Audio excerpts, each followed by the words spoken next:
सर्वांना सादर नमस्ते. रामकृष्ण हरी. नर्मदे हर. नर्मदे हर.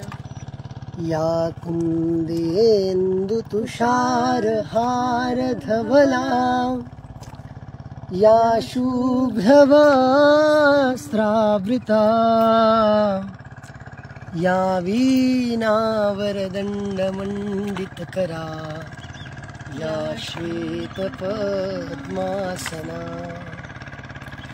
या ब्रह्माच्युत शंकर प्रभृतिभिर्देवैः सदा वन्दिता, सा मां पातु सरस्वती भगवती निःशेषजाड्यापः. निःशेषजाड्यापः.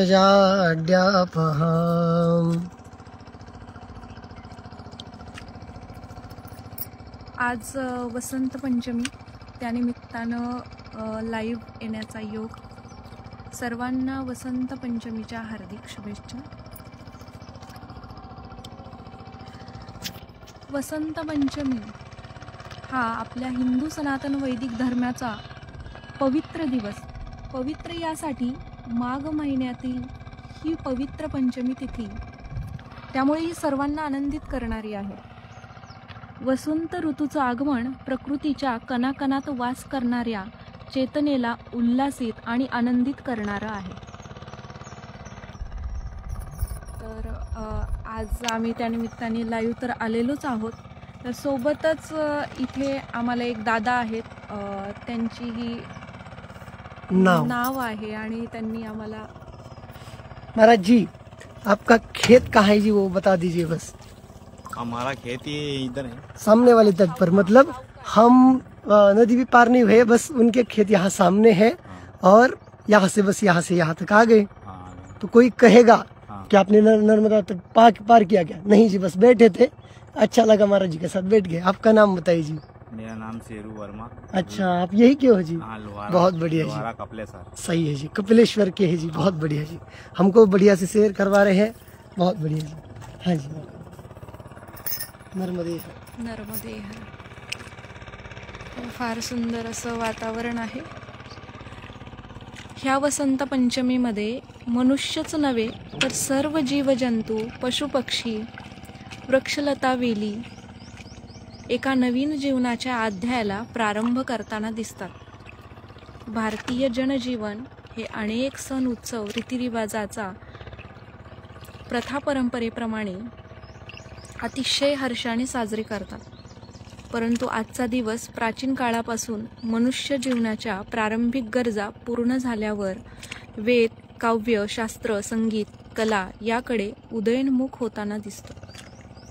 याच दिवशी सरस्वती मातेचा प्राकट्य दिवसही अतिशय उत्साहपूर्ण वातावरणात साजरा केला जातो. यामध्ये सरस्वती मातेचे आवाहन, यथाशक्ती पूजाविधी केली जाते. तीच सरस्वती माता जिला वेद मान्यता, शास्त्र मान्यता, पुराण मान्यता असल्याने सर्वांना अभय देणारी आहे. म्हणून आपण तिला बुद्धीची देवता सुद्धा म्हणतो आणि विद्येची देवता, वाणीची देवता म्हणून आपण तिला ओळखतो. रामकृष्ण हरी. नर्मदे हर. नर्मदे हर निरंजनजी.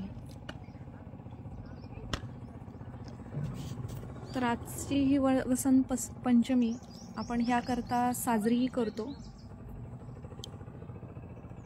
जसं मी आत्ताच सांगितलं, कलेची देवता ही शारदा माता असल्याने सर्व गुणीजन, प्रकृतीप्रेमी, वेदशास्त्रांची उपासना करणारे, संगीताची आराधना करणारे सर्व ज्येष्ठ श्रेष्ठ साधक, गुणीजन, तपोवृद्ध, ज्ञानवृद्ध एकत्र येऊन आजचा दिवस आनंदाने साजरा करतात. धन्यवाद.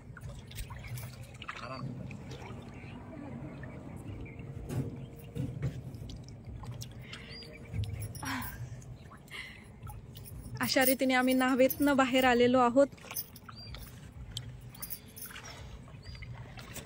इथल्या इथं फिरून आलो.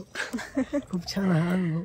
आता याच्यामध्ये नर्मदा परिक्रमेमध्ये नावेत बसावं की नाही बसावं हा देखील नियम माहीत नसताना ह्या समोरच्या काठावरून ह्याच काठावरून इथपर्यंत जाण्याचा अनुभव अतिशय खूप छान होता.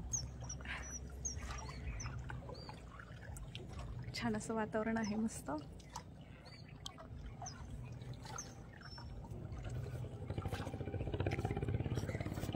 बघा,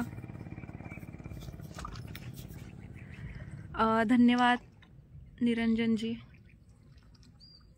एक करण्याचा काहीतरी प्रयत्न करते की सर्वांना नर्मदेचं दर्शन व्हावं.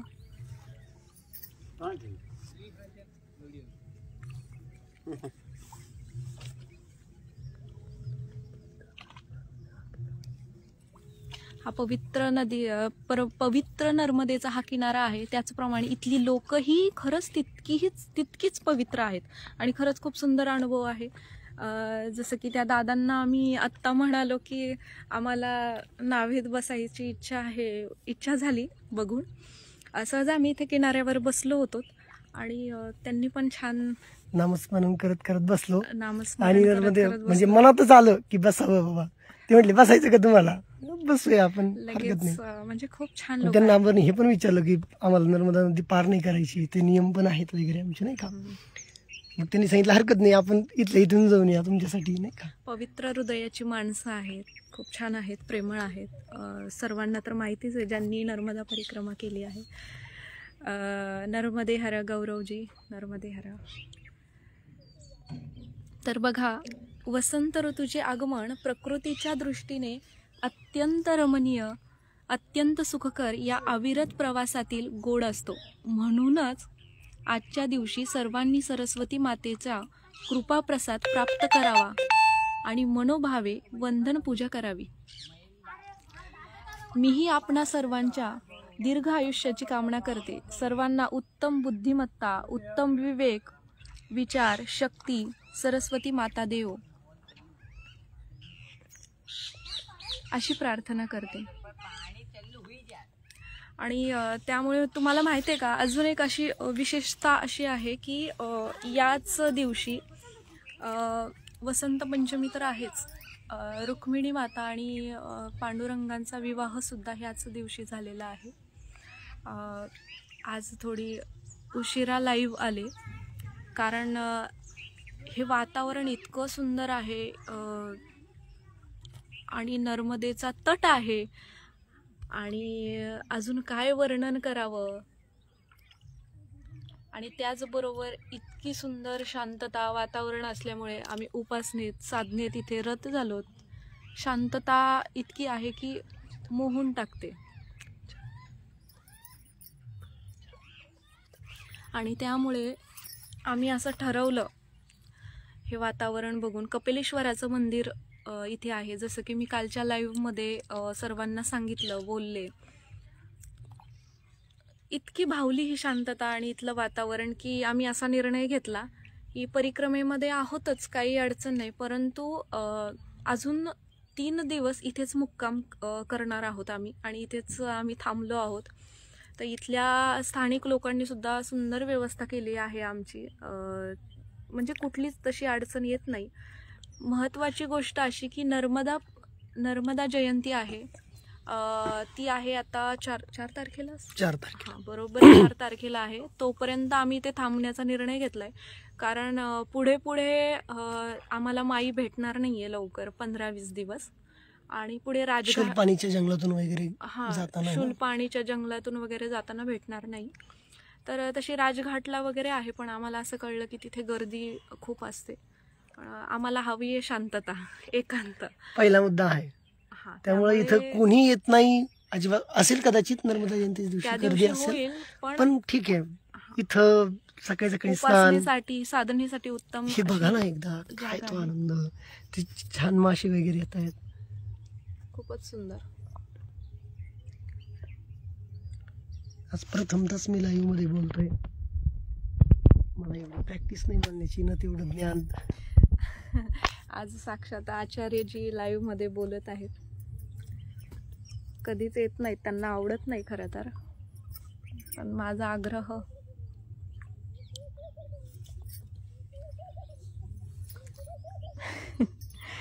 आनंद खूप छान आहे त्यांचा, कारण त्यांना शांतता खूप प्रिय आहे. छान वाटतंय.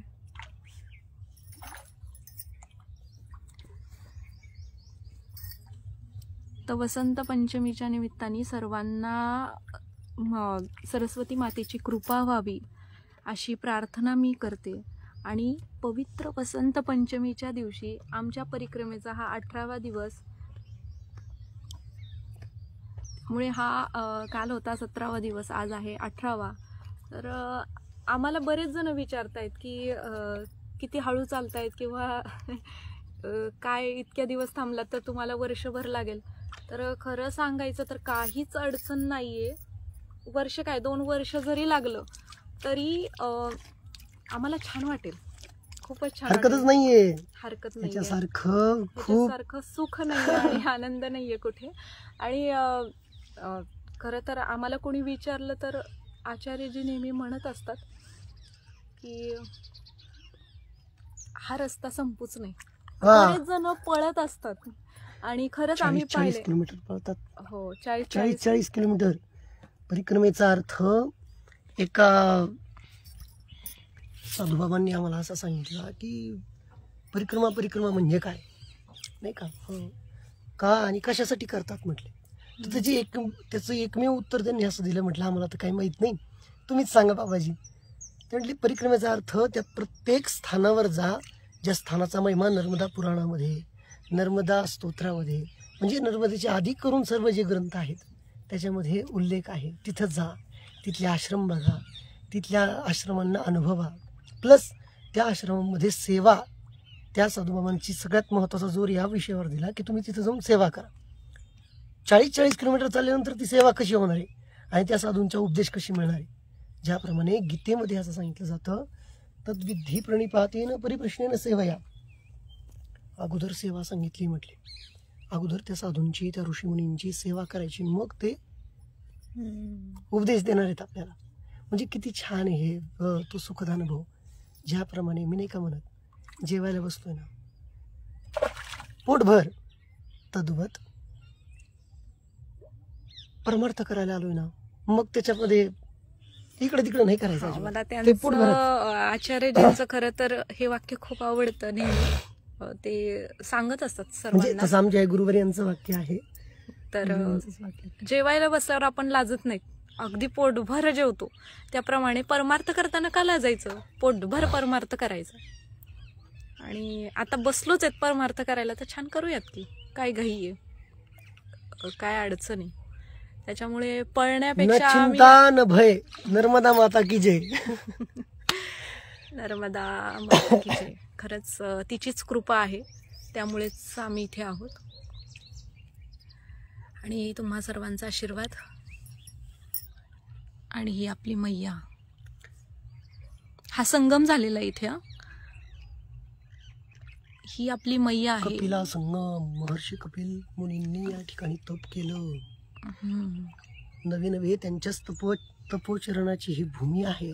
इतकी तपश्चर्या की नर्मदा माईंनी त्यांच्यासाठी थोडंसं वळून इथून गेलेली. किती छान तो अनुभव.